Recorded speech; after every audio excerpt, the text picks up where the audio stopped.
Hi guys. Hi guys, welcome back to our channel TNPC Kingdom. நான் உங்க Sangeetha. So இன்னைக்கு நம்ம beginning of the Indian constitution part 3 video தான் பார்க்க போகிறோம். So part 1 and part 2 video பார்க்காதவங்க அதை பார்த்துட்டு வந்து இந்த வீடியோவை கண்டினியூ பண்ணுங்க. ஸோ வாங்க வீடியோக்குள்ளே போகலாம். ஸோ எந்த ஒரு விஷயத்தையும் வந்து நம்ம ஸ்டார்ட் பண்ணுறதுக்கு முன்னாடி ஒரு தூண்டுதல் வேணும் இல்லையா? அந்த மாதிரி ஒரு தூண்டுகோலாக வந்து நீ இன்னைக்கு ஒரு மோட்டிவேஷன் கோட்னோட நம்ம ஸ்டார்ட் பண்ணலாம். Your dream is not what you see when you sleep. It is something that does not let you sleep. கனவுன்றது நம்மள வந்து நம்ம தூங்கும்போது வர ஒரு விஷயம் இல்ல. நம்மள தூங்க விடாம எந்த ஒரு விஷயம் வந்து நம்மள கைப்பிடிச்சு கொண்டு போகுதோ, அதுதான் கனவு அப்படின்னு சொல்லிட்டு, ரொம்ப அருமையா வந்து நம்மளுடைய வாழ்க்கை எதிர்காலத்த நோக்கி கொண்டு செல்ற ஒரு பதிவ வந்து டாக்டர் அப்துல் கலாம் ஐயா வந்து குடுத்திருக்காரு. ஸோ இந்த ஒரு மோட்டிவேஷனோட நம்ம இன்னைக்கான கிளாஸ வந்து உள்ள கொண்டு போலாம். ஸோ நம்ம லாஸ்ட்ல வந்து கவர்மெண்ட் ஆஃப் இந்தியா ஆக்ட் 1909 பார்த்தோம். ஸோ இன்னைக்கு வந்து இந்த வீடியோல வந்து கவர்மெண்ட் ஆஃப் இந்தியா ஆக்ட் 1919ல இருந்து கிளாஸை கொண்டு போக போறோம். So 1917 August declaration. In 1916 the autonomy movement became the most active movement in India during the First World War. On August 20, 1917, Indian Foreign Secretary Montagu made an important statement in the British General Assembly as Indians helped the British in the First World War. That was the August report. So autonomy 1916ல autonomy அப்படின்ற ஒரு moment வந்து ரொம்பவே வந்து ரொம்ப ஃபெமிலியரா வந்துட்டு இருந்தது. ஆக்டிவா இருந்தது. அதாவது அட்டானமினா சுய ஆட்சி வேணும்னு சொல்லிட்டு இந்தியர்கள் வந்து கேட்டாங்க. 1917ல ஆகஸ்ட் 20 அதாவது ஆகஸ்ட் ரிப்போர்ட்ன்னு சொல்லிட்டு ஒண்ணு வந்து வெளியிட்டாங்க. அதுல என்னன்னா, பிரிட்டிஷ் வந்து ஃபர்ஸ்ட் வேர்ல்டு வார்ல வந்து ஈடுபட்டுட்டு இருக்கும்போது இந்தியர்களோட உதவிய வந்து நாடுனாங்க. அப்ப வந்து இந்தியர்கள் வந்து ஒரு கோரிக்கை வச்சாங்க. எங்களுக்கான கோரிக்கைய வந்து நீங்க நிறைவேத்தணும்னோனே, பிரிட்டிஷும் வந்து அவங்களுக்கான ப்ராமிஸ் குடுத்தாங்க. நாங்க வந்து உங்களுக்கு பொலிட்டிக்கல் வைஸாவும், கவர்னன்ஸ் வைஸாவும் உங்களுக்கு நீங்க கேட்கறத நாங்க வந்து குடுக்குறோம்னு சொல்லவும், இந்தியர்கள் வந்து பிரிட்டிஷ்க்கு வந்து அ போருக்கான சோல்ஜர்ஸ், டிரான்ஸ்போர்ட், கம்யூனிகேஷன் சொல்லிட்டு அவங்களுக்கான ஃபர்ஸ்ட் வேர்ல்டு வார்ல வந்து ஹெல்ப் பண்ணாங்க. பட் அவங்க ஆஸ் யூசுவல் என்ன பண்ணிட்டாங்கன்னா, அவங்களுக்கான ப்ராமிஸ வந்து அவங்க நிலைநாட்டல. வேர்ல்டு வார் முடிஞ்சதுக்கப்புறம் அவங்க என்னென்னலாம் செஞ்சு தரேன்னு சொன்னாங்களோ, அதெல்லாம் செய்யலன்னோனே, இந்தியர்களுக்கு வந்து இன்னும் கோவம் அதிகமாயி என்ன பண்ணாங்கன்னா, கண்டிப்பா நமக்கான இண்டிபெண்டன்ஸ வந்து நம்ம வந்து போராடி வாங்கியே ஆகணும்னு சொல்லிட்டு, அதுலருந்து ரொம்ப முனைப்பா வந்து இண்டிபெண்டன்ஸ இதுல வந்து ஈடுபட்டாங்க. ஸோ இந்த 1919 கவர்மெண்ட் இந்தியா ஆக்ட்லோட ஸ்பெஷல் ஃபீச்சர்ஸ் என்னன்னு பார்த்தீங்கன்னா, இந்தியாக்கான ஒரு ரெஸ்பான்சிபிள் கவர்னன்ஸ் வேணும். இந்தியாவ ஆட்சி செய்றதுக்கு வந்து ஒரு நல்ல ஒரு கவர்மெண்ட் வேணும். பிரிட்டிஷ் எம்பையர் மாரி அப்படின்னு சொல்றாங்க. அதே மாரி இந்தியர்கள் வந்து அ கவர்னன்ஸ்ல வந்து மிகவும் அதாவது ரொம்ப தள்ளி வச்சிருந்தாங்க. அதாவது இந்தியர்கள் வந்து கவர்னன்ஸ்ல இருக்கவே மாட்டாங்க. Full and full British members தான் இருப்பாங்க. அப்படி இல்லாம இந்தியன்ஸும் வந்து உள்ள வரலாம் அப்படின்னு சொல்லிட்டு சொல்லியிருந்தாங்க. சுய ஆட்சி வேணும் அப்படின்றதுலயும் வந்து ஆர்வம் செலுத்துனாங்க. ஸோ 1918ல வந்து மான்டகு கிளெம்ஸ்ஃபோர்ட் என்ன சொல்றாருன்னா, ஆ ஃபாரின் செக்ரட்டரி ஆஃப் இந்தியாவா இருந்தவர் என்ன சொல்றாருன்னா, நம்ம இந்தியன் கான்ஸ்டிடியூஷன்ல வந்து ஒரு ஜாயிண்ட் ஸ்டேட்மெண்ட்டா சொல்றாரு. அது வந்து மான்ஃபோர்ட் ரிப்போர்ட்டாவும் இருக்கு. ஜூலை 8, 1918ல வந்து வெளியிடுறாங்க. அதோட ஸ்பெஷல் ஃபீச்சர்ஸ் என்னன்னு பார்த்தீங்கன்னா, ஒரு ரெஸ்பான்சிபிள் கவர்ன்மெண்ட் இருக்கணும். இந்தியாக்கான ஒரு பொறுப்பான கவர்ன்மெண்ட் இருக்கணும். அந்த கவர்ன்மெண்ட் வந்து ஃபுல்லா வந்து பிரிட்டிஷ் பார்லிமென்ட்க்கு வந்து அக்கவுண்டபிளா இருக்கணும். அது மாரி நம்ம லோக்கல் பாடிஸ்லாம் வந்து என்ன பண்ணணும்னா, நம்மளுக்கான முக்கிய முடிவுகள வந்து சிறு சிறு முக்கிய முடிவுகள வந்து நம்மளே எடுக்கிற மாரி இருக்கணும். டியூவல் ரூல் வந்து வரணும் அப்படின்னு சொல்லிட்டு 1918ல வந்து கோரிக்கை வைக்கிறாங்க. ஸோ நெக்ஸ்ட் அடுத்ததா வந்து கவர்மெண்ட் ஆஃப் இந்தியா ஆக்ட் 1919 வருது. ஸோ இதுலருந்து பார்த்தீங்கன்னா, இந்தியன் இண்டிபெண்டன்ஸ்க்கு வந்து ரொம்பவே வந்து ஒரு ஸ்டெப்பிங் ஸ்டோனா இருந்தது பார்த்தீங்கன்னா, 1919 இந்தியன் கவர்மெண்ட் ஆஃப் இந்தியா ஆக்ட்ல இருந்து தான் ஒரு கல்லா எடுத்து வச்சு 1947ல வந்து இண்டிபெண்டன்ஸ் வாங்குறாங்க. ஸோ இந்த 1919 கவர்மெண்ட் ஆஃப் இந்தியா ஆக்ட் வந்து பார்த்தீங்கன்னா, ஜாயிண்ட் ஸ்டேட்மெண்ட் அதாவது 1918ல போட்ட ஜாயிண்ட் ஸ்டேட்மெண்ட் அடிப்படையில வந்து மான்டகு கிளெம்ஸ்ஃபோர்ட் அப்படின்றவங்க அவங்க வந்து கொண்டு வராங்க. இதுல மான்டகுன்றது வந்து பார்த்தீங்கன்னா, எஸ்ஓஎஸ் அதாவது secretary of state of India. British பார்லிமென்ட்டோடைய ஆதரவாளர் இவங்க. கிளெம்ஸ்ஃபோர்டுன்றவங்க வைஸ்ராய் அதாவது பிரிட்டிஷ் மன்னர்களோட உதவியாளர்கள். இவங்க 2 பேரும் சேர்ந்து தான் வந்து இந்த ரிஃபார்ம வந்து கொண்டு வராங்க. இந்த ஆக்ட் வந்து எப்ப வந்து ஃபோர்ஸ்க்கு வருதுன்னு பார்த்தீங்கன்னா, பிப்ரவரி 1921ல வந்து வருது. இந்த ஆக்ட்ல வந்து 2 முக்கியமான விஷயங்கள வந்து கொண்டு வராங்க. என்னென்னன்னு பார்த்தீங்கன்னா, டையார்கி அதாவது இரட்டை ஆட்சிய வந்து கொண்டு வராங்க. இன்னொன்னு வந்து பார்த்தீங்கன்னா, பை கேமரல் கேமரலிசம். அதாவது வந்து ஆ இப்ப நம்ம சொல்றோம் இல்லையா? அப்பர் ஹவுஸ், லோவர் ஹவுஸ்ன்னு. ஸோ அந்த இத வந்து ஃபர்ஸ்ட் வந்து இன்ட்ரோடியூஸ் பண்ணது எந்த ஆக்ட்ல பார்த்தீங்கன்னா, கவர்ன்மென்ட் ஆஃப் இந்தியா ஆக்ட் 1919ல. ஸோ ரொம்ப ரொம்ப இம்பார்ட்டன்ட். டையார்கி அதே மாரி பைகேமரலிசம் வந்து கொண்டு வந்த ஆக்ட் எதுல வந்து இன்ட்ரோடியூஸ் பண்ணாங்கன்னு பார்த்தீங்கன்னா, கவர்ன்மென்ட் ஆஃப் இந்தியா ஆக்ட் 1919ல வந்து கொண்டு வந்தாங்க. ஸோ இந்த 1919 கவர்ன்மென்ட் ஆக்ட்ல வந்து இந்த ஆகஸ்ட் டெக்ளரேஷன் எதனால குடுத்தாங்க அப்டின்னா, அவங்க வந்து எங்களுக்கான ரூல்ஸ்லாம் வந்து நாங்களே போட்டுக்கணும். எங்களுக்கு வந்து இந்த ஹோம் ரூல் வந்து வேணும் அப்டின்னு சொல்லவும் என்ன பண்றாங்கன்னா, அதனால ஆகஸ்ட் டெக்ளரேஷன் அப்டின்னு கொண்டு வந்து ஒரு ரெஸ்பான்சிபிள் கவர்ன்மெண்ட்ட வந்து நிர்ணயிக்கிறாங்க. ஸோ இந்த மாரி நிர்ணயிச்சுமே என்ன பண்றாங்கன்னா, இது வந்து கரெக்ட்டா நடக்குதா அப்டின்னு சொல்ட்டு 10 இயர்ஸ்க்கு ஒன்ஸ் என்ன பண்றாங்கன்னா, அத வந்து ரிவ்யூ பண்ணி அதோட ஃபங்ஷன்லாம் ப்ராப்பரா நடக்குதான்னு ரிவ்யூ பண்ணி ரிப்போர்ட்ட வந்து சப்மிட் பண்ணுவாங்க. ஸோ நான் முன்னாடியே சொன்ன மாரி என்ன ஆகுதுன்னா, டையார்கி வந்து வந்துச்சு. இன்ட்ரோடியூஸ் பண்ணாங்க. அதே மாரி ரெஸ்பான்சிபிள் கவர்ன்மென்ட் கொண்டு வந்தாங்க. நெக்ஸ்ட் என்ன ஆகுதுன்னு பார்த்தீங்கன்னா, ப்ரொஃபஷனல் ஸ்டேட்ஸ் வந்து 2ஆ பிரியுது. ட்ரான்ஸ்ஃபர்ட் அதுக்கப்புறம் வந்து ரிசர்வ்டு அப்படின்னு சொல்லிட்டு 2ஆ பிரியுது. ஸோ அது மாரி பைகேமரல் லெஜிஸ்லேஷன் கொண்டு வராங்க. இந்த பைகேமரல் லெஜிஸ்லேஷன்ல வந்து என்ன பார்த்தீங்கன்னா, ராஜ்யசபா அப்புறம் லோக்சபா. ஸோ ராஜ்யசபால வந்து 60 மெம்பர்ஸ்ல வந்து 26 மெம்பர்ஸ் வந்து நாமினேட்டட் மெம்பர்ஸா இருந்தாங்க. அதே மாரி லெஜிஸ்லேட்டிவ் அசெம்பிளில வந்து 145 மெம்பர்ஸ்ல வந்து 41 வந்து நாமினேட்டட் மெம்பர்ஸா இருக்காங்க. ஸோ இந்த டையார்கி கொண்டு வந்தாங்கல்ல, இதுல வந்து பார்த்தீங்கன்னா நெறைய வந்து ப்ரொஃபஷனல் அட்மினிஸ்ட்ரேஷனுக்கு வந்து இம்பார்ட்டன்ஸ் குடுத்தாங்க. அதே மாரி பவர்ஸ் வந்து 2ஆ பிரிஞ்சது. ட்ரான்ஸ்ஃபர்ட் பவர் அப்புறம் ரிசர்வ்டு பவர்ன்னு. அதாவது ரிசர்வ்ட் தான் வந்து ரொம்ப வெயிட்டேஜ கொண்ட ஒரு இது. இதுல வந்து பார்த்தீங்கன்னா, கவர்னரும், எக்ஸிக்யூட்டிவ் கவுன்சிலும் இருப்பாங்க. ட்ரான்ஸ்ஃபர்ட் வந்து பார்த்தீங்கன்னா, சும்மா லோக்கல் விஷயத்துக்கு மட்டும் ஈடுபட்டு அதுக்கான ஒரு உரிமைகள குடுக்கறதுக்காக மட்டும் தான் இந்த ட்ரான்ஸ்ஃபர்ட் இருந்தது. 2த்துலயுமே கவர்னர் இருப்பாரு. ட்ரான்ஸ்ஃபர்ல வந்து பார்த்தீங்கன்னா, லெஜிஸ்லேட்டிவ் கவுன்சில் வந்து இருப்பாங்க. ரிசர்வ்ட்ல வந்து எக்ஸிக்யூட்டிவ் கவுன்சில் இருப்பாங்க. ஸோ இந்த ரிசர்வ்ட்ல வந்து என்னென்ன ஏரியாஸ் வந்து அவங்க பார்ப்பாங்க அப்படின்னு பார்த்தீங்கன்னா, ஸோ அதுக்கு முன்னாடி இந்த ரிசர்வ் டிபார்ட்மெண்ட்ஸ் அதுக்கப்புறம் இதுலலாம் வந்து எலெக்டட் மெம்பர்ஸும் இருப்பாங்க. அதேமாரி நாமினேட்டட் மெம்பர்ஸும் இருப்பாங்க. இந்த லெஜிஸ்லேச்சர்ஸ வந்து முதல்ல வந்து 8 ப்ரொவிஷன்ஸ்ல வந்து போட்டாங்க. மாகாணங்கள்ல போட்டாங்க. எங்கெங்கன்னா மெட்ராஸ், பாம்பே, பெங்கால், உத்தர் பிரதேஷ், அசாம், பீகார், ஒரிஸ்ஸா, பஞ்சாப். ஸோ இந்த மாரி 8 ப்ரொவினன்ஸ்ல வந்து போட்டாங்க. ஸோ சில மெம்பர்ஸ் வந்து பீப்பிளால எலெக்ட் ஆகி உள்ள போறாங்க அசெம்பிளி லெஜிஸ்லேட்டிவ் அசெம்பிளிக்கு. சில பேர் வந்து கவர்ன்மென்ட்டால நாமினேஷன் மூலியமா போறாங்க.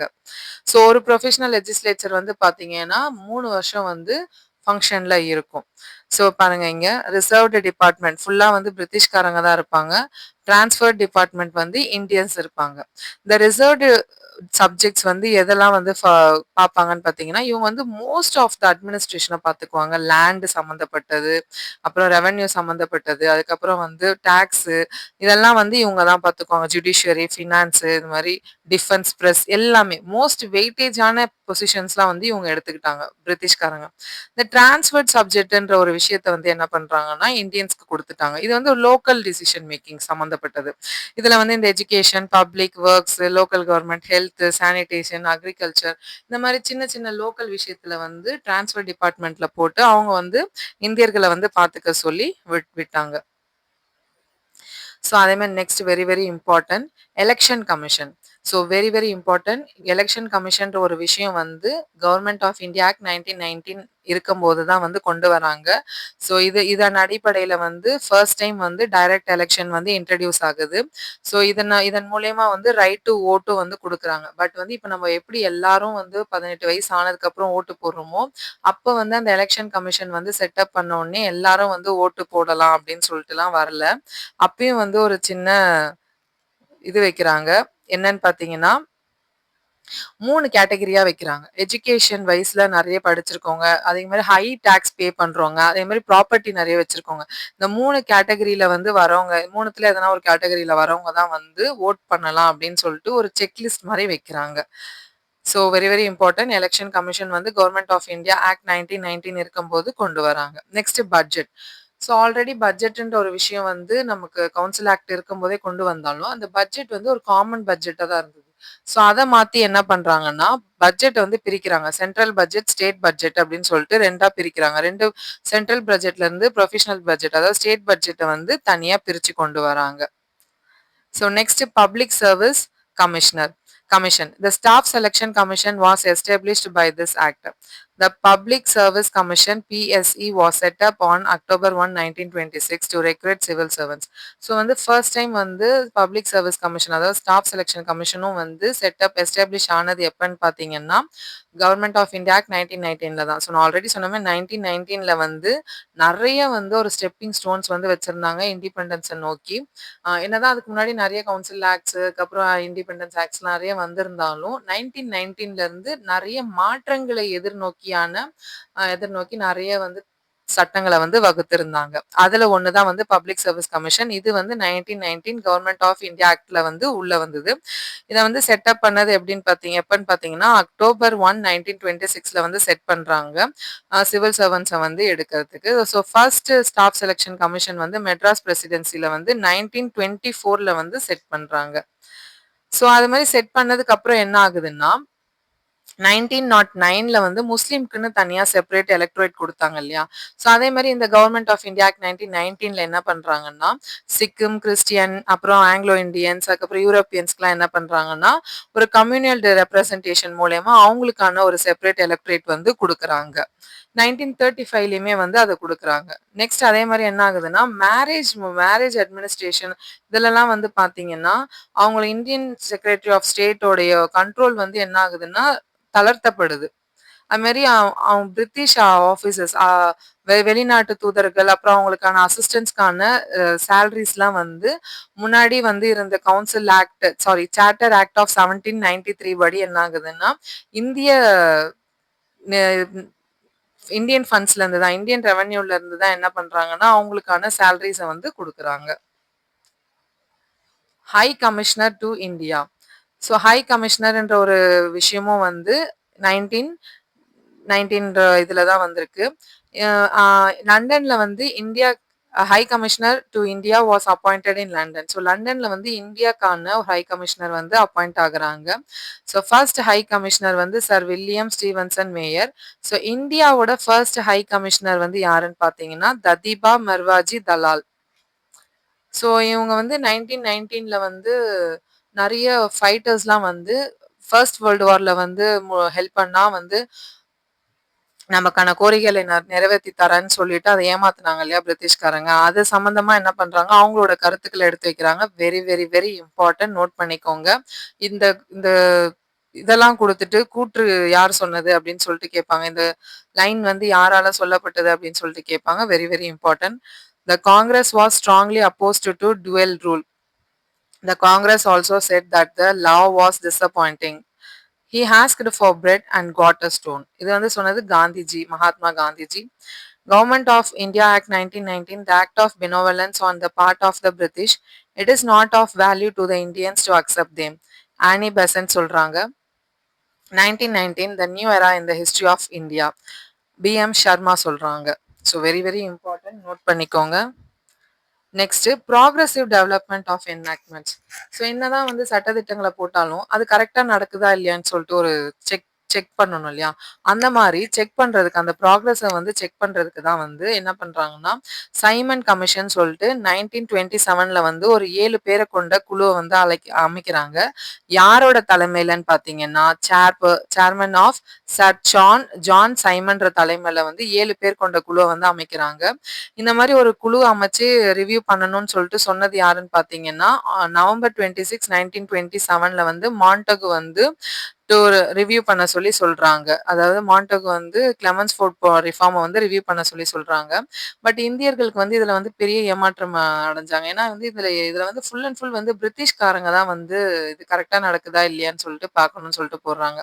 ஸோ இதுல வந்து ஒருத்தர் கூட இந்தியர்கள் இல்லையேன்னு சொல்லிட்டு பெரிய ஏமாற்றத்தினால இருந்ததுனால அவங்க வந்து இந்தியால வந்து எதனா ஒரு ஸ்டேட்ஸ்ல வந்து பார்க்கும்போது அவங்கள வந்து கருப்பு கொடி காமிச்சு அதுக்கு அவங்களுக்கான எதிர்ப்பை வந்து காமிச்சாங்க.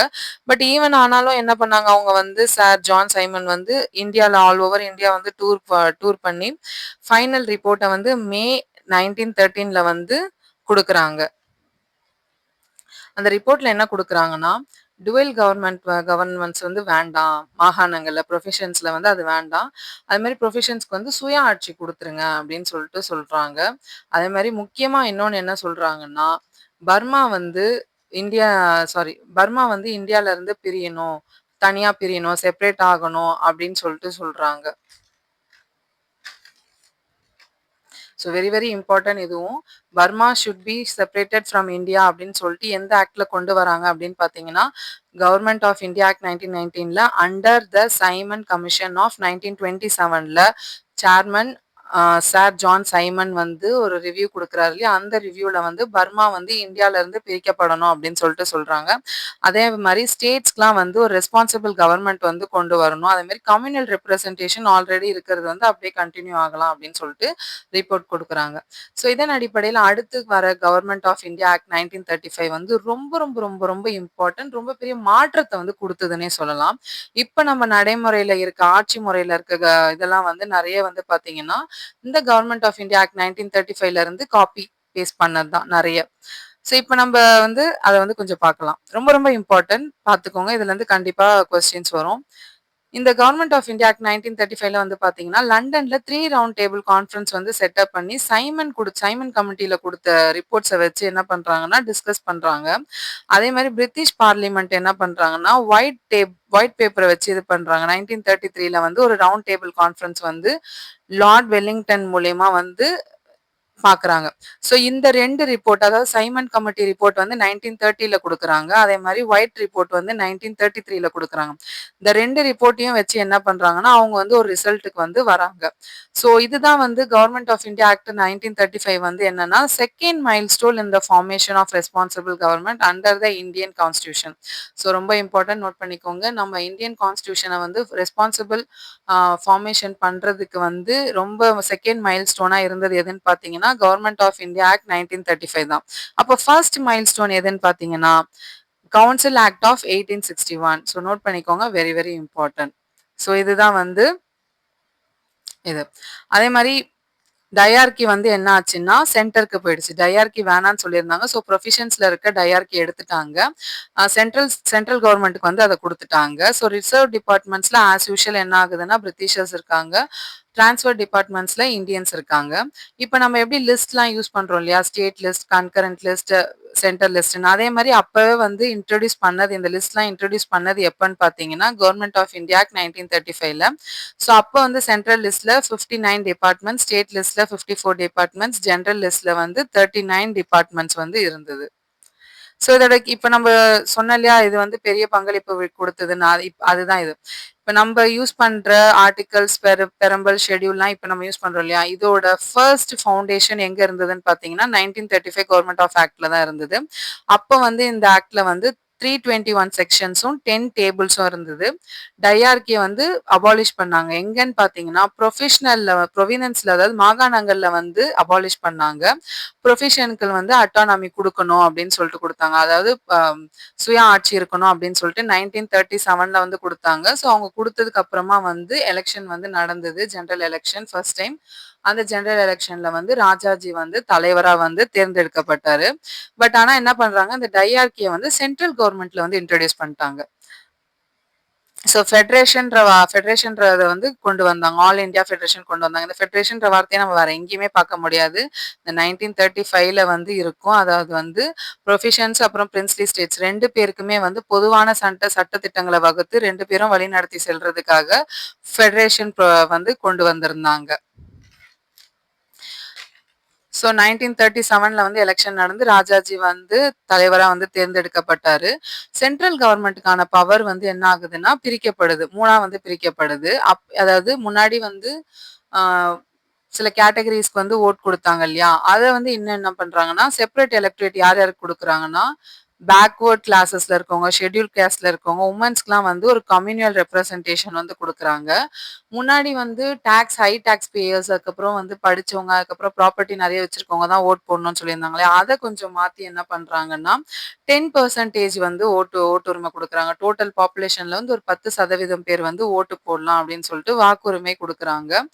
அப்புறம் வந்து ஜாயிண்ட் சென்ட்ரல், ஸ்டேட் ஜாயிண்ட் இதுக்கெல்லாம் வந்து பப்ளிக் சர்வீஸ் கமிஷன்ஸ் வந்து மாகாணங்கள்ல வந்து ஸ்டேட்லலாம் வந்து செட்டப் பண்றாங்க. அடுத்து இம்பார்ட்டன்ட் வந்து என்னன்னு பார்த்தீங்கன்னா, பட்ஜெட் வந்து budget and currency of the country was monitored by the Reserve Bank of India act. So Reserve Bank of India அப்படின்னு சொல்லிட்டு ஒரு ஆக்ட் வந்து கொண்டு வராங்க 1934ல. ஆனா 1935ல தான் வந்து ஏப்ரல் 1ல வந்து ரிசர்வ் பேங்க் ஆஃப் இந்தியா வந்து எஸ்டாப்ளிஷ் ஆயிருக்காங்க. Very very important. Reserve Bank of India வந்து எப்ப எஸ்டாப்ளிஷ் பண்ணாங்க அப்படின்னா ஏப்ரல் 1 1935. எந்த ஆக்ட்ல வந்து எஸ்டாப்ளிஷ் பண்ணாங்கன்னா கவர்மெண்ட் ஆஃப் இந்தியா ஆக்ட் 1935ல வந்து எஸ்டாப்ளிஷ் பண்ணாங்க. யாரோட ரெக்கமெண்டேஷன்லன்னு பாத்தீங்கன்னா ஹில்டன் யங் கமிட்டி அவங்க கமிட்டியோட ரெக்கமெண்டேஷன் மூலியமா வந்து செட்டப் பண்ணாங்க. இந்த ஃபெடரல் கோர்ட்டும் வந்து எஸ்டாப்ளிஷ் பண்ணாங்க டெல்லியில 1937ல. அதுல வந்து பாத்தீங்கன்னா ஒரு சீஃப் ஜஸ்டிஸ் அப்புறம் 6 ஜட்ஜஸ் இருப்பாங்க. ஸோ அந்த கோர்ட்டோட ஃபர்ஸ்ட் ஜட்ஜ் வந்து பாத்தீங்கன்னா மௌரை ஸ்கொயர். அப்புறம் வந்து ஃபர்ஸ்ட் ஜெனரல் எலெக்ஷன் நான் ஆல்ரெடி சொன்ன மாதிரி 1937ல நடந்தது. மொத்தம் 11 ப்ரொவினன்ஸ்ல வந்து 6 ப்ரொவினன்ஸ்ல வந்து பை கேமரல் வந்து லெஜிஸ்லேச்சர் வந்து நடந்தது. எங்கெங்கன்னு பாத்தீங்கன்னா பங்களாதேஷ், பாம்பே, சென்னை, பீகார், யுனைடெட் ப்ரொவினன்ஸ், ஆசாம். இந்த 6 ப்ரொவினன்ஸ்ல வந்து என்ன நடந்ததுன்னா பை கேமரல் லெஜிஸ்லேச்சர் நடந்தது. Very very important. ஆப்ஷன்ஸ்ல கொடுத்துட்டு எந்த ஸ்டேட்ல வந்து bicameral legislation first time வந்து நடந்ததுன்னு கேட்டாங்கன்னா இந்த 6 ஆப்ஷன்ஸ்ல இருந்து நமக்கு எதனா ஒண்ணு பிக் பண்ண தெரியணும். இந்த 6ஐயும் வந்து நீங்க வந்து படிச்சுக்கோங்க. ஸோ இந்த ஆக்ட் மூலயமா தான் இந்த ஆக்ட் வந்து இந்த கவர்மெண்ட் ஆஃப் இந்தியா ஆக்ட் வந்து நம்ம இண்டிபெண்டன்ஸ் வாங்குற வரைக்குமே வந்து லாஸ்ட் ஆச்சு. ஸோ இந்த ஆக்ட் அடிப்படையில தான் என்ன பண்றாங்கன்னா பர்மா வந்து ஃபைனலா வந்து இந்தியால இருந்து பிரிக்கப்பட்டது. 1937ல வந்து இந்தியால இருந்து பர்மா வந்து பிரிச்சது செப்பரேட்டா வந்து ஆச்சு. So very very important note. எப்படி கேட்கலாம், பர்மா வந்து எந்த ஆக்ட் அடிப்படையில வந்து இந்தியால இருந்து பிரிக்கப்பட்டது அப்படின்னா கவர்மெண்ட் ஆஃப் இந்தியா ஆக்ட் 1935. எந்த இயர்ல அப்படின்னு பாத்தீங்கன்னா 1937ல வந்து பிரிச்சாங்க, செப்பரேட் பண்ணாங்க. ஸோ இந்த ஆக்டோட எஃபெக்ட்ஸ் வந்து பார்த்தீங்கன்னா, என்னதான் வந்து ப்ரொவினன்ஸோட அட்டானமி குடுத்தாலும், அது வந்து ஒழுங்கா ஃபங்ஷன் ஆகல அப்படின்னு சொல்லிட்டு என்ன பண்ணாங்கன்னா, நெறைய இடத்துல ஃபங்ஷன் ஆகலன்னு சொல்லிட்டு 1939ல வந்து அந்த ப்ரொவினன்ஷியல் அட்டானமிய வந்து அபாலிஷ் பண்றாங்க. அதுக்கப்புறம் வந்து லெஜிஸ்லேட்டிவ் அசெம்பிளிஸ வந்து வைக்கிறாங்க. ஸோ அந்த லெஜிஸ்லேட்டிவ் அசெம்பிளில வந்து காங்கிரஸ் வந்து என்ன பண்றாங்க, சாரி காங்கிரஸ் வந்து அவங்க எலெக்ஷன்ல நின்னு ஜூலை 7 1937ல அவங்க வந்து ஒரு கவர்மெண்ட்டை வந்து ஃபார்ம் பண்றாங்க. ஸோ இந்த கம்யூனல் ரெப்ரசன்டேஷனை வந்து ஃபர்ஸ்ட் வந்து யார் கொண்டு வந்தது அப்படின்னு பார்த்தீங்கன்னா பிரிட்டிஷ் தான். பிரிட்டிஷ் தான் வந்து இதுக்கு வந்து ஃபவுண்டேஷன் வந்து லேட் பண்றாங்க இந்த ரிலிஜியன் பேஸ்டு செப்பரேஷன் சிஸ்டம்க்கு. ஏன் அப்படின்னு பார்த்தீங்கன்னா இவங்களை இப்படி பிரிச்சு வச்சு டிவைட் அண்ட் ரூல் பாலிசியில வந்து ரூல் பண்ணாதான் நம்ம இங்க வந்து நிறைய காலம் ஆட்சி பண்ண முடியும் அப்படின்னு. ஏன்னா நான் லாஸ்ட் வீடியோலயே சொல்லியிருந்தேன், சிப்பாய் கழகம்னு ஒன்று நடந்தது. அதுல வந்து பார்த்தீங்கன்னா 1837ல ஈஸ்ட் இந்தியா கம்பெனி வந்து ரூல் பண்ணிட்டு இருக்கும்போது சிப்பாய் கழகம்னு ஒண்ணு நடந்தது. அதுக்கப்புறம் தான் வந்து பிரிட்டிஷ் வந்து நம்மள வந்து ஆட்சி செய்யவே ஆரம்பிச்சாங்க. ஸோ அந்த சிப்பாய் கழகத்துல வந்து இவங்க பார்த்துட்டாங்க ஹிந்துவும் முஸ்லீமும் வந்து சேர்ந்து வந்து அவங்களோட ஒற்றுமையை வந்து காமிச்சு போருக்கு வந்து எதிர்த்தாங்க. ஸோ இவங்க ஒத்துமையா இருந்தா நம்மளால இங்க ரொம்ப காலம் வந்து ஆட்சி செய்ய முடியாதுன்னு சொல்லிட்டு அவங்கள ஃபர்ஸ்ட் பிரிக்கணும்னு சொல்லிட்டு முஸ்லீம்க்கு வந்து கம்யூனல் ரெப்ரசன்டேஷன் கொடுக்குறேன், செப்பரேட் ரெப்ரசன்டேஷன் கொடுக்குறேன் அப்படின்னு சொல்லிட்டு என்ன பண்றாங்கன்னா ஃபர்ஸ்ட் மின்டோ மார்லே ரெஃபார்ம் சொல்லிட்டு 1909ல அவங்களுக்கு செப்பரேட் எலக்ட்ரேட் கொடுத்தாங்க. அதுக்கப்புறமா என்ன பண்ணாங்க, ரிசர்வேஷன், டிஸ்கிரிமினேஷன் அப்படின்னு நிறைய கொண்டு வந்து கடைசியில இந்தியால இருந்து பாகிஸ்தானை பிரிக்கிற அளவுக்கு ஆக்கிட்டாங்க. Pakistan for Muslims and India for Hindus கொண்டு வந்துட்டாங்க. ஸோ கடைசியில 1947ல இண்டிபெண்டன்ஸ் கிடைக்கும் போது இந்தியா தனியா பாகிஸ்தான் தனியா பிரிஞ்சதுக்கு காரணமே இந்த கம்யூனல் ரெப்ரசன்டேஷன் இதை கொண்டு வந்தது பிரிட்டிஷ் தான். So finally Indian independence act 1947 இதுதான் லாஸ்ட் ஆக்ட். ஸோ இதை வந்து யார் வந்து நமக்காக கொண்டு வராங்கன்னு பார்த்தீங்கன்னா Attlee prime minister Clement Attlee, British நாட்டோட பிரைம் மினிஸ்டர். இவர் வந்து பிப்ரவரி 20 1947ல வந்து என்ன பண்றாருன்னா ஒரு ஸ்டேட்மெண்ட் வந்து கொடுக்குறாரு. ஓகே, இதுக்கு மேல வந்து இந்தியாவோட கவர்மெண்ட்ல வந்து நாங்க வந்து ஒரு சேஞ்சஸ் கொடுக்குறோம், அனௌன்ஸ் பண்றோம் அப்படின்னு சொல்லிட்டு எப்ப சொல்றாருன்னா ஜூன் 30ல வந்து 1948ல வந்து நாங்க கொடுத்துடுறோம் அப்படின்னு சொல்லிட்டு சொல்றாரு. எப்போ ஒரு ஸ்டேட்மெண்ட்டை பிப்ரவரி 1947ல குடுக்குறாரு. எப்போ நாங்க உங்களுக்கு இண்டிபெண்டன்ஸ் ஒரு சேஞ்ச் வந்து குடுப்போம் அப்படின்னா ஜூன் 30 1948 அப்படின்னு சொல்லிட்டு சீக்கிரமா கொடுத்துடுறோம்னு. அவர் வந்து அந்த ஸ்டேட்மெண்ட்ல இன்னொரு விஷயம் என்ன சொல்றாருன்னா லார்ட் மவுண்ட் பேட்டன், அதாவது குயின் எலிசபெத்தோட பேரனான லார்ட் மவுண்ட் பேட்டன் வந்து உங்களுக்கான சுதந்திரத்தை வந்து உங்ககிட்ட கொடுப்பாரு அப்படின்னு சொல்லிட்டு சொல்றாரு. யாரு? British prime minister Clement Attlee. Sorry. So இந்த மவுண்ட் பேட்டன் பிளான் வந்து இதுதான் வந்து ஒரு காரணமே. இந்தியாவிலருந்து பாகிஸ்தான் வந்து பார்ட்டிஷன் ஆனதுக்கு காரணமே. இந்த பிளான வந்து ஜூன் 3 பிளான்னும் சொல்லுவாங்க. இது பப்ளிஷ் ஆனது வந்து எப்பன்னு பார்த்தீங்கன்னா, ஜூன் 3 1947ல. ஸோ இந்த ஜூன் 3 1947ல ஒரு பில் வந்து இந்தியன் இண்டிபெண்டன்ஸ் ஆக்ட்க்கு வந்து இன்ட்ரோடியூஸ் பண்றாங்க. ஆ பிரிட்டிஷ் பார்லிமென்ட்ல மவுண்ட் பேட்டன் வந்து பிளான்ல வந்து இன்ட்ரோடியூஸ் பண்றாங்க. ஸோ அது அப்பதான் என்ன பண்றாங்க, ஜூலை 18, 1947ல வந்து பிரிட்டிஷ் பார்லிமென்ட் வந்து இந்த இந்தியன் இண்டிபெண்டன்ஸ் ஆக்ட்ட வந்து பாஸ் பண்றாங்க. ஓகே நாங்க வந்து சுதந்திரம் வந்து குடுத்துர்றோம் அப்படின்னு சொல்லிட்டு, அதுக்கு வந்து ஓகே அப்படின்னு சொல்லிட்டு சொல்றாங்க. ஸோ இதோட இது என்ன முக்கியத்துவம் என்னன்னு பார்த்தீங்கன்னா, இந்த office of secretary of state of India எஸ்ஓஎஸ்ன்னு ஒரு பதவி இருந்தது இல்லையா? அத அபாலிஷ் பண்ணிட்டாங்க. அதுக்கப்புறம் வந்து எல்லா பவரையும் என்ன பண்றாங்கன்னா, காமன்வெல்த் அப்படின்னு சொல்லிட்டு ஒரு இதுல வந்து ட்ரான்ஸ்ஃபர் பண்றாங்க. அதாவது எல்லா நாடுகளுக்கும் ஆன ஒரு பொது கூட்டத்துல வந்து இந்தியாவ வந்து சேர்க்கிற மாரி அ அந்த அதுக்கான பவர வந்து ஆட் பண்ணிட்டாங்க. அதே மாரி இண்டிபெண்டன்ஸ்க்கு அப்புறமா வந்து பிரின்ஸ்லி ஸ்டேட்ஸா வந்து இந்தியா, பாகிஸ்தான் சொல்லிட்டு இண்டிபெண்டன்ட் பிரின்ஸ்லி ஸ்டேட்ஸா மாகாணங்களா மன்னர்கள் ஆட்சியா இருந்தது வந்து பிரின்ஸ்லி ஸ்டேட்டா வந்து ப்ரொவின்சன்ஸா மாறும். இண்டிபெண்டன்ட் ப்ரொவின்சன்ஸா மாறும் அப்படின்னு சொல்லிட்டு சொல்றாங்க. இந்தியா தனியா, பாகிஸ்தான் தனியா. அதே மாரி அப்ப வந்து இண்டிபெண்டன்ஸ் கிடைக்கிறப்ப வந்து கவர்னர் ஜெனரல் ஆஃப் இந்தியாவா இருந்தது வந்து யாருன்னு பார்த்தீங்கன்னா, லார்ட் மவுண்ட் பேட்டன். அதுக்கப்புறமா இண்டிபெண்டன்ஸ் ஆனதுக்கு அப்புறமா வந்து ராஜாஜி வந்து வந்தாரு. ஸோ இவங்க வந்து secretary of state of India வந்து அபாலிஷ் பண்றாங்க. வைஸ்ராய் பதவிய வந்து அபாலிஷ் பண்றாங்க. மன்னர் ஆட்சிய வந்து கெளச்சி விட்டுட்டாங்க. மன்னர் ஆட்சிலாம் இனிமே இருக்கக்கூடாது. எல்லாம் வந்து எலக்ஷன் அடிப்படையில ஒரு பொதுவான ஒரு அரசியல் முறைய தான் கொண்டு போணும்னு சொல்லிட்டு கொண்டு போறாங்க. நெறைய விஷயங்கள மாத்திட்டாங்க. ஆனா இதெல்லாம் வந்து கொண்டு வரும்போது யார் இருக்காங்கன்னா, லார்ட் மவுண்ட் பேட்டன் வந்து இருக்கிறாங்க. இதுக்கு அப்புறம் தான் வந்து நம்மளுடைய கான்ஸ்டிடியூஷன் அசெம்பிளிய வந்து அமைக்கிறாங்க. அதெல்லாம் நம்ம நெக்ஸ்ட் நெக்ஸ்ட் வீடியோஸ்ல பார்ப்போம். ஸோ இந்த கவர்மெண்ட் ஆஃப் இந்தியா ஆக்ட்டோட இண்டிபெண்டன்ஸ் ஆக்ட்டோடைய இது முக்கியத்துவம் என்னன்னு பார்த்தீங்கன்னா, இப்ப வந்து இண்டிபெண்டன்ஸ் ஆனதுக்கு அப்புறமா இந்த இந்தியாவும் சரி, பாகிஸ்தானும் சரி, அவங்களுக்கான ரூல்ஸ வந்து அவங்களே போட்டுக்கலாம். இப்ப இதுக்கு முன்னாடியே நம்ம பிரிட்டிஷ் ரூல்ஸ வந்து ஃபாலோ பண்ணிட்டு இருந்தோம் இல்லையா? அத வச்சுக்கிறதுனாலும் வச்சுக்கலாம். இல்ல வேண்டாம் எங்களுக்கு இது வேண்டாம். நாங்க எங்களுக்கானத வந்து சிலத எடுத்துக்கிட்டு சிலத நாங்க மாத்திக்கிறோம் அப்படின்னாலும் மாத்திக்கலாம் அப்படின்னு சொல்லிட்டு ரூல் வந்து குடுக்குறாங்க. நெக்ஸ்ட் இந்த கவர்னர் ஜெனரல் ஆஃப் இந்தியான்ற இத வந்து தூக்கிட்டாங்க. ஓகேங்களா? நெக்ஸ்ட் இந்த title of king of India வந்து அபாலிஷ் பண்ணிட்டாங்க. பிரிட்டிஷ் மோனார்கி வந்து அபாலிஷ் பண்ணிட்டாங்க. நெக்ஸ்ட் வந்து பாகிஸ்தான் வந்து இண்டிபெண்டன்ஸ் வந்து ஆகஸ்ட் 14, 1947ல வாங்குறாங்க. இந்தியா வந்து ஆகஸ்ட் 15, 1947ல வந்து வாங்குறாங்க. இந்தியா வந்து காமன்வெல்த்ல வந்து மெம்பரா வந்து மே 1949ல வந்து ஜாயின் ஆகுறாங்க. ஸோ இப்படிதான் வந்து இவ்ளோ போர்க்களத்துக்கு அப்புறமா இந்தியாவுக்கு வந்து ஃபைனலா வந்து 1947ல ஆகஸ்ட் 15 சுதந்திரம் வந்து கிடைச்சது. ஸோ இத வந்து எப்படி நேரு வந்து சொல்றாருன்னா, ஒரு சுதந்திர தின ஸ்பீச்சா என்ன சொல்றாருன்னா, நம்மளோட "We've been making a deal with destiny for a long time. Now it's time to get over it. The world India woke up at a time when it was asleep. On this auspicious occasion, let us dedicate ourselves to a great humanity of India and to serve India and its people." Jawaharlal Nehru on August 15, 1947. எவ்வளோ ஒரு அழகான வரிகள் இல்லையா? So இந்த ஒட்டுமொத்த இந்தியாக்கான தலையெழுத்த மாத்துறதுக்கான ஒரு பெரும் பயணம் வந்து முடியுது. இந்த உலகமே தூங்கிட்டு இருக்கும்போது, நம்ம இந்தியா வந்து இந்தியாக்கான எதிர்காலம் வந்து முழிக்குது. இந்தியா வந்து எழுந்திரிச்சுக்குது அப்படின்னு சொல்றாங்க. இந்த தருணத்துல வந்து நம்ம எல்லாருமே வந்து இந்தியாவோட மனிதாபிமானத்துக்கும், இந்திய மக்களுக்காக நம்ம சேவை செய்யறதுக்கும் வந்து தயாரா இருப்போம் அப்படின்னு சொல்லிட்டு சொல்றாரு. ஒரு அழகான வரியோட சுதந்திரத்த வந்து வாங்கியிருக்காங்க. இல்லையா? ஸோ இதோட சுதந்திரம் வந்து எப்படி வாங்குனாங்க? இந்த 1947 அதுக்கப்புறம் தான் வந்து இந்தியன் கான்ஸ்டிடியூஷன்லாம் வந்து மேக் பண்ணாங்க. ஸோ அதுக்கு முன்னாடி அதெல்லாம் மேக் பண்றதுக்கான பிகினிங்க்கு முன்னாடி எப்படி இருந்தது? ஹிஸ்டாரிக்கல் பேக்ரவுண்ட் எப்படி இருந்ததுன்னு பார்த்தோம். ஸோ இது வாங்குனதுக்கு அப்புறமா வந்து யார் யார் எந்தெந்த பொசிஷன்ல இருந்தாங்கன்றத பார்ப்போமா? Very very important. So note பண்ணிக்கோங்க. இதுக்கு முன்னாடி இருக்கிறதுலலாம் வந்து சில இயர்ஸு, மெம்பர்ஸு, நேம்ஸ் தான் இம்பார்ட்டன்ட் இருக்கும். இந்த டேபுலர் காலம் வந்து full and full important. Foreign affairs, commonwealth ரிலேஷன்ஷிப்ல அந்த டிபார்ட்மெண்ட்ல ஜவஹர்லால் நேரு இருக்காங்க.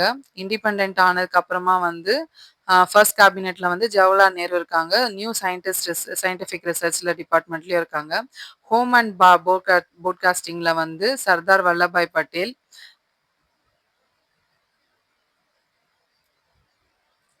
ஃபுட் அண்ட் அக்ரிகல்ச்சர்ல வந்து ராஜேந்திர பிரசாத். அது மாரி இண்டிபெண்டன்ட் இந்தியால வந்து பார்த்தீங்கன்னா, ராஜேந்திர பிரசாத். லேபர் டிபார்ட்மெண்ட்ல வந்து இன்டர்ம் கவர்மெண்ட்ல வந்து ஜக்வேந்த் ராம். இண்டிபெண்டன்ட்ல வந்து அவரே தான் ஜக்வேந்த் ராம். டிபார்ட்மெண்ட் ஆஃப் டிஃபென்ஸ்ல வந்து சர்தார் பல்தேவ் சிங்.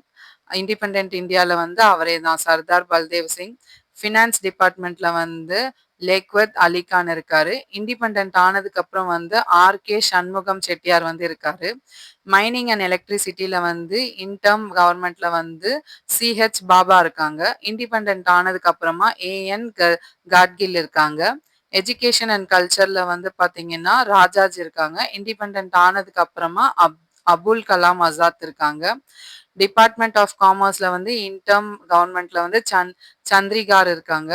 இண்டிபெண்டன்ட் ஆனதுக்கு அப்புறம் சி.ஹெச். பாபா இருக்காரு. டிபார்ட்மெண்ட் ஆஃப் லா வந்து இன்டர்ம் கவர்மெண்ட்ல வந்து ஜோகேந்திரநாத் மண்டல். இண்டிபெண்டன்ட் ஆனதுக்கு அப்புறம் பி.ஆர். அம்பேத்கர் இருக்காரு.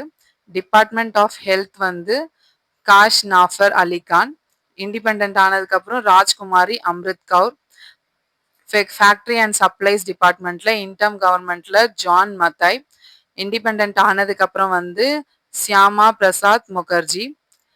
ரயில்வேஸ் அண்ட் டிரான்ஸ்போர்ட் டிபார்ட்மெண்ட்ல இன்டர்ம் கவர்மெண்ட்ல அசாஃப் அலி. இண்டிபெண்டன்ட் ஆனதுக்கு அப்புறம் ஜன்மதாய்.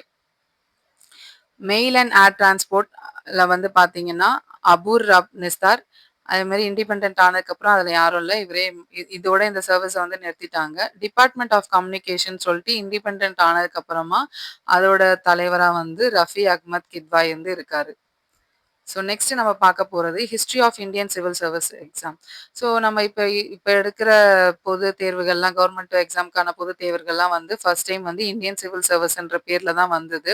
ஸோ 1773ல வந்து வேரன் ஹாஸ்டிங் என்ன பண்ணுறாங்கன்னா கவர்னர் ஜெனரல் ஆஃப் பெங்காலா இருக்காரு. இவர் தான் வந்து ஃபர்ஸ்ட் போஸ்ட் டிஸ்ட்ரிக்ட் கலெக்டர்ன்ற போஸ்ட்டை வந்து கிரியேட் பண்ணுறாங்க. இதை ஏன் மெயினாக கலெக்ட் பண்ணுறாங்க அப்படி கிரியேட் பண்ணியிருக்காங்க அப்படின்னா டேக்ஸ்லாம் வந்து கலெக்ட் பண்ணுறதுக்கு, அதுக்கப்புறம் வந்து நிர்வாகத்தை வந்து கரெக்டாக நடத்தி கொண்டு போகிறதுக்கு, ரெவென்யூ சம்மந்தமா எந்த ஒரு கிளாஷஸும் இல்லாம கொண்டு போறதுக்கு தான் டிஸ்ட்ரிக்ட் கலெக்டர்ன்ற ஒரு பதவிய வந்து கிரியேட் பண்றாங்க.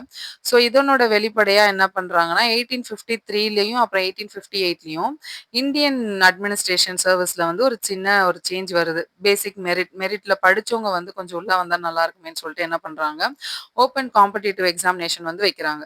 1854ல வந்து மெக்காலே கமிட்டியோட ரெக்கமெண்டேஷன் மூலியமா என்ன பண்றாங்கன்னா, இந்த எக்ஸாமினேஷன வந்து லண்டன்ல வந்து நடத்துறாங்க. அதுக்கப்புறமா அப்போ அதுல தான் வந்து என்ன ஆகுதுன்னா, சத்யேந்திர தாகூர் வந்து ரவீந்திரநாத் தாகூரோட தம்பி. இவர் தான் வந்து first Indian to be selected in the Indian civil service exam. 1863ல வந்து பாஸ் ஆகுறாரு. Very very important. ஆல்ரெடி ரிப்பீட்டடா கேட்ட எக்ஸாம். டிஎன்பிசி எக்ஸாம்ல மட்டும் இல்ல, போலீஸ் எக்ஸாம்லயும், எஸ்ஐ எக்ஸாம்ஸ்லயும் வந்து நிறைய ரிப்பீட்டடா கேட்ட கொஸ்டின் இதுதான். First Indian to be selected in the Indian civil service exam யாருன்னு பார்த்தீங்கன்னா சத்யேந்திர தாகூர். இவர் வந்து ரவீந்திரநாத் தாகூரோடைய பிரதர். எப்ப செலக்ட் ஆகுறாருன்னு பார்த்தீங்கன்னா 1863ல. So first governor general of independent இந்தியாவில் வந்து யாருன்னு பார்த்தீங்கன்னா லார்ட் மவுண்ட் பேட்டன் தான். அப்புறம் first governor general of independent India யாருன்னு பார்த்தீங்கன்னா ராஜ்கோபாலாச்சாரியர். ஸோ இந்த கமிட்டி வந்து ஒன்று செட்டப் பண்ணுறாங்க. யாரோட தலைமையிலன்னு பார்த்தீங்கன்னா ராட் கில்ஃப்ரெட். இது வந்து பவுண்டரிஸ் பிட்வீன் இந்த கமிட்டி வந்து 2 பவுண்டரிஸ்க்கும் நடுவில் ராட் கில்ஃப்ரெட் தலைமையில் வந்து கொண்டு வராங்க. ஸோ இந்த டேப்லெட் காலம் என்னன்னு பார்த்தீங்கன்னா, யார் யார் வந்து எந்தெந்த பீரியட்ல வந்து கவர்னர் ஜெனரலா இருந்தாங்க, அவங்க இருக்கும்போது எந்தெந்த ஆக்ட்ஸ் வந்து எனாக்ட் பண்ணாங்க அப்படின்ட்டு. ஸோ நம்ம இந்த 3 வீடியோல என்னென்னலாம் பார்த்தோமோ, அதெல்லாம் இப்போ வந்து ஒரு சின்ன ரீகேப் மாரி பார்ப்போம். லார்ட் வாரன் ஹாஸ்டிங் வந்து 1773லேருந்து 1785 வரைக்கும் கவர்னர் ஜெனரலா இருந்தாங்க. அவர் வந்து ரெகுலேஷன் ஆக்ட் 1773யும், பிட்ஸ் இந்தியா ஆக்ட் 1784ம் கொண்டு வந்திருந்தாரு. லார்ட் கார்ன்வாலிஸ் வந்து 1786லேருந்து 1793 வரைக்கும் ஃபிக்ஸ்டு செட்டில்மெண்ட் ஸ்கீம் 1793 கொண்டு வந்திருந்தாங்க. சாரி. லார்ட் வெலஸ்லி வந்து 1798ல இருந்து 1805 வரைக்கும் இருந்தாங்க.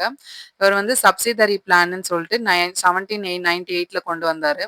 லார்ட் மின்டோ 1 வந்து 1807லேருந்து 1813 வரைக்கும் இருந்தாங்க. இவர் வந்து செகண்ட் சார்ட்டர் ஆக்ட் ஆஃப் 1813 வந்து கொண்டு வந்தாங்க. லார்ட் வில்லியம் பென்டிக் வந்து 1828லேருந்து 1835 வரைக்கும் இருந்தாரு. இவர் அபாலிஷன் ஆஃப் சத்தி 1829ல, அப்புறம் தேர்ட் சார்ட்டர் ஆக்ட் 1833ல வந்து கொண்டு வந்தாங்க. லார்ட் டல்ஹவுசி வந்து 1848லேருந்து 1856 வரைக்கும் இருந்தாரு. இன்ஹெரிட்டன்ஸ் பாலிசியை வந்து கொண்டு வந்தாங்க. சார்ல்ஸ் வுட்ஸ் அகாடமிக் ரிப்போர்ட்னு 1854ல கொண்டு வந்தாங்க. Formation of public works department 1854ல வந்து கொண்டு வந்தாங்க. லார்ட் கேனிங்ன்றவர் வந்து 1856லேருந்து 1862 வரைக்கும் இருந்தாங்க. த கிரேட் ரெவல்யூஷன் ஆஃப் 1857, அப்புறம் கல்கட்டா, மும்பை அண்ட் மெட்ராஸ், அப்புறம் ஃபார்மேஷன் ஆஃப் யூனிவர்சிட்டி 1857ல, இதெல்லாம் வந்து இவரோட கவர்னர் ஜெனரல் அந்த டேர்ம் பீரியட்ல தான் வந்து நடந்தது. As per the government of India act 1858, all powers also transfer to the British empresses. Indian council act 1861 இந்த டென்யூர்ல தான் கொண்டு வந்தாங்க. லார்ட் எலிங் ஒன் 1862லேருந்து 1863 வரைக்கும் இருந்தாங்க. He played an important role in the implementation of a Indian Council Act in 1861 வந்து இந்த 1861 Indian council ஆக்ட்ல இவர் ஒரு முக்கிய பங்கு வந்து வகுத்திருக்காரு. லார்ட் ரிப்பன் வந்து 1880லேருந்து 1884 வரைக்கும் இருந்தாரு. இவர் நிறைய லோக்கல் கவர்மெண்ட் ரெசல்யூஷனுக்கு வந்து 1882ல வந்து அவரோட ரோல் வந்து ப்ளே பண்ணியிருக்காரு. லார்ட் டஃபரின் வந்து 1884லேருந்து 1880 வரைக்கும் இருந்திருக்காரு. Formation of the Indian National Congress in 1885. So very very important. இவரோட தலைமையில தான், இவரோட டென்யூர் பீரியட்ல தான் வந்து இந்தியன் நேஷனல் காங்கிரஸ் வந்து 1885ல வந்து ஃபார்ம் ஆயிருக்கு. யாரோடதுன்னு பார்த்தீங்கன்னா லார்ட் டஃப்ரின். லார்ட் லான்ஸ்டன் வந்து 1888லேருந்து 1894 வரைக்கும் இருக்காங்க. இவர் வந்து இந்தியன் கவுன்சில் ஆக்ட்ஸ் 1892 வந்து கொண்டு வந்திருந்தாங்க. Lord Curzon 1899 to 1905, appointment of the Police Reforms Committee 1902ல. Lord Minto 2 1905 to 1910, Minto Morley reform of 1909 கொண்டு வந்திருந்தாங்க. லார்ட் கிளெம்ஸ்ஃபோர்ட் 1916லேருந்து 1921 வரைக்கும் இருந்தாங்க. மாண்டகூஸ் ஆகஸ்ட் டெக்ளரேஷன் ஆஃப் 1917 வந்து இவரோட கவர்னர் ஜெனரல் டேர்ம் பீரியட்ல தான் வந்து கொண்டு வந்திருந்தாங்க. லார்ட் ஐர்வின் வந்து 1926லேருந்து 1931, நேரு ஸ்டேட்மெண்ட் ஆஃப் 1928, அப்புறம் தீபாவளி ப்ரொக்ளமேஷன் 1929 வந்து கொண்டு வந்திருந்தாங்க. Lord Willingdon 1931 to 1936, government of India act 1935 வந்து கொண்டு வந்திருந்தாங்க. Lord Linlithgow 1936 to 1944, August donation 1940 கொண்டு வந்தாங்க. அப்புறம் கிரிப்ஸ் டெலிகேஷன் 1942 வந்து கொண்டு வந்திருந்தாங்க. Lord Wavell 1944 to 1947, cabinet mission 1946ல கொண்டு வந்தாங்க. Lord Mountbatten 1947 to 1948, June 3rd plan, அதாவது மவுண்ட் பேட்டன் பிளான்னு சொல்லுவாங்க, 1947ல. அப்புறம் ராட்க்ளிஃப் குரூப் 1947ல. அப்புறம் இந்தியன் இண்டிபெண்டன்ஸ் வந்து 1947ல. ராஜகோபாலாச்சாரி ராஜாஜி 1948 to 1950, இவர் வந்து இண்டிபெண்டன்ஸ் ஆனதுக்கு அப்புறம் வந்த first governor general. He remained in office until the abolition of the post of Governor General in 1950. So 1915ல வந்து கவர்னர் ஜெனரல்ன்ற போஸ்டே வந்து ஸ்டாப் பண்ணிட்டாங்க, நிறுத்திட்டாங்க. அது வரைக்கும் வந்து அந்த பொசிஷன்ல இருந்தவர் வந்து ராஜகோபாலாச்சாரி ராஜாஜின்றவர். ஸோ இதோட வந்து எஸ் history of the beginning of Indian constitution வந்து முடியுது. இந்த வீடியோவில் உங்களுக்கு எதனா டவுட் இருந்ததுன்னா கீழே கமெண்ட் செக்ஷனில் கேளுங்க. ஸோ நெக்ஸ்ட் ஒரு சூப்பரான வீடியோவோட நான் உங்களை வந்து பார்க்குறேன். Until then, it's bye. Thank you.